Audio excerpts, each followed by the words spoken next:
Welcome to 1000 PS. This is Moto Guzzi's new Stelvio. Now the name Stelvio has been around and synonymous with Moto Guzzi for numerous years, but this is a completely new bike for 2024.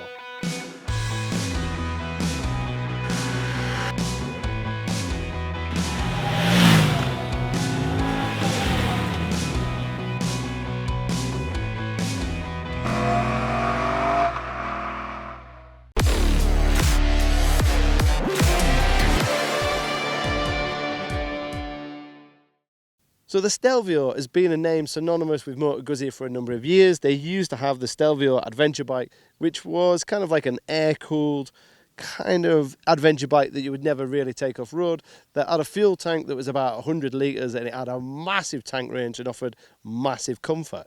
But it was air-cooled and starting to feel its age. This is a completely new motorcycle from Moto Guzzi. Now this features their new water-cooled engine. This is the first time that Moto Guzzi have put a water-cooled engine in the Stelvio. They've had this on their sister bike that was launched last year. It's a completely new engine and very different from Moto Guzzi. It's still obviously a Moto Guzzi, but it's now water-cooled, and having the exhaust out the front, now it comes out the side, and we've got the carb and fueling on the inside.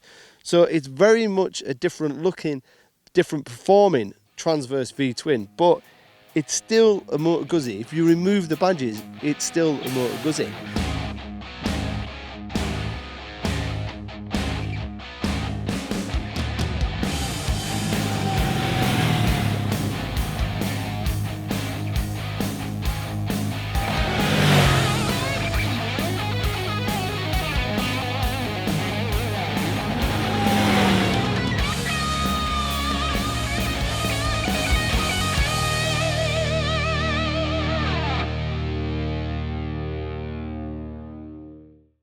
But now they've gone water cooled, it means we've got a lot more power and a lot more performance and a lot more torque, and we can add rider modes via the ride-by-wire. So here's some facts and figures. 142cc, we've got 113 horsepower at 8,800 RPM, 77 foot-pounds of torque at 6,750 RPM, which kind of puts it there or thereabouts with the competition. We've also got multiple rider modes, because we can have that via the ride-by-wire. We've got lean sensitive rider aids, we've got an electric adjustable screen, we've got very simple and easy to use switchgear, quite clear informative dash, although it's a little bit hard to read, some of the fonts are a little bit small, and we've got the radar technology, which has the blind spot detection, which I'll get onto a little bit later.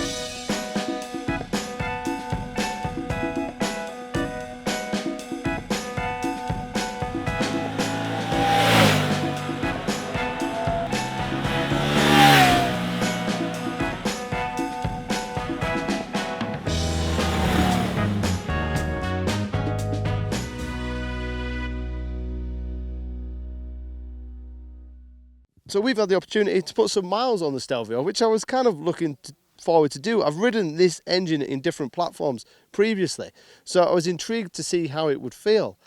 It's still very much a Moto Guzzi, but now it's got a lot more power and is a lot more refined than any of the air-cooled bikes ever used to be. It's got the torque and drive from the bottom, but now it's got this sporty over-rev. It's much sportier than any transverse Guzzi V-twin previously. I don't think it's probably got some of the punch as some of the competition, but it's definitely got some drive. In terms of handling and ergonomics and feel, handling is a little bit heavy. So quoted weight is 246 kilograms, but the suspension holds that weight. It's not a cumbersome bike, but it's a heavy bike because the quality suspension holds it. The brakes are really strong Brembo items, but they need to be again because it's controlling that much weight. But despite being close to 250 kilograms plus rider, it handles it, it works with it, it can cope with that weight, and you can make the bike flow and flow. Here in the Austrian Alps is almost the perfect proving ground for this bike when you're in second and third gear corners and just letting the bike use its weight and flow through the corners. It's not a dart to the apex bike, it's just let it roll and be nice and be gentle.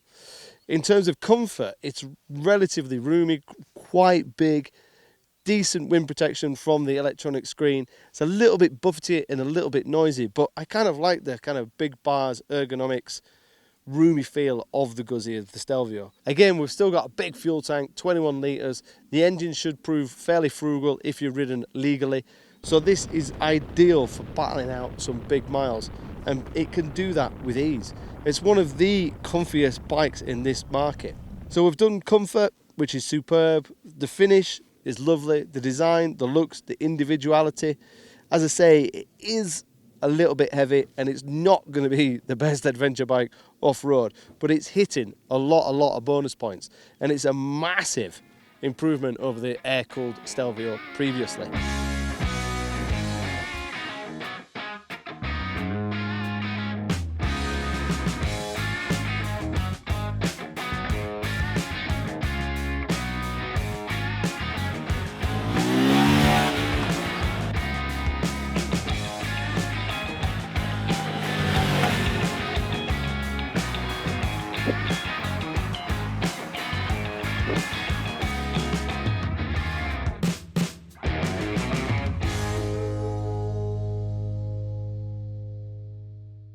Guzzi have always been a little bit love or hate. Some people like the feeling of the transverse V-twin.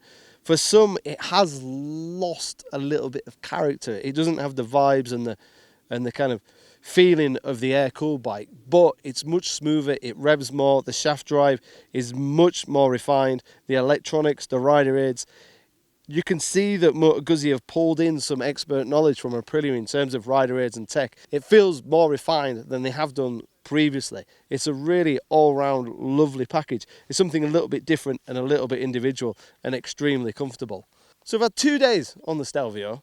There's no question it's better than the Stelvio previously, which was really starting to show its age because it was air-cooled and it was a bit archaic, to be fair. And it was only a bike that you wanted to do massive miles on because it had such a big fuel tank and it was really comfortable. The new Stelvio is like the old one in terms of comfort. It is extremely comfortable to ride, cruise controller standard, electric screen, informative dash. Just sit back and enjoy it. This will churn out some big mileage. But what it does is it's fun and enjoyable to ride, which the old bike could never be described as that. The water-cooled engine's now got that extra RPM, that extra performance. It wants to rev, it wants to be enjoyed, it wants to have fun. Yes, it's still heavy, but the suspension copes with that, and the weight actually favours the bike. You can kind of roll it into turns and roll it into corners and have some nice big lean and carry some corner speed. And backing that up are those rider aids. And you've got really strong brakes, which are coping with the weight. They're not overpowered by the weight. The handling's not overpowered by the weight. This is a bike, not that you want to be bouncing off the rev limiter and chasing to apexes, but definitely a bike where you can have a spirited ride and just enjoy the corner speed and enjoy the easy handling. Some smaller riders or those less experienced might be a bit intimidated by the weight. And when you're moving around at slow speeds or trying to get it in and out your garage or out the drive, then you do feel the weight. But otherwise, once on the move, that really dissipates. Thoroughly enjoyed riding the Moto Guzzi. I like the looks, I like the styling, I like the extra performance, I like the smoothness, the fluidity, and obvious Aprilia input in terms of electronics and switchgear. But would I buy one? That would be the big question, because in this market, it's really compact and it's really jammed with some excellent bikes.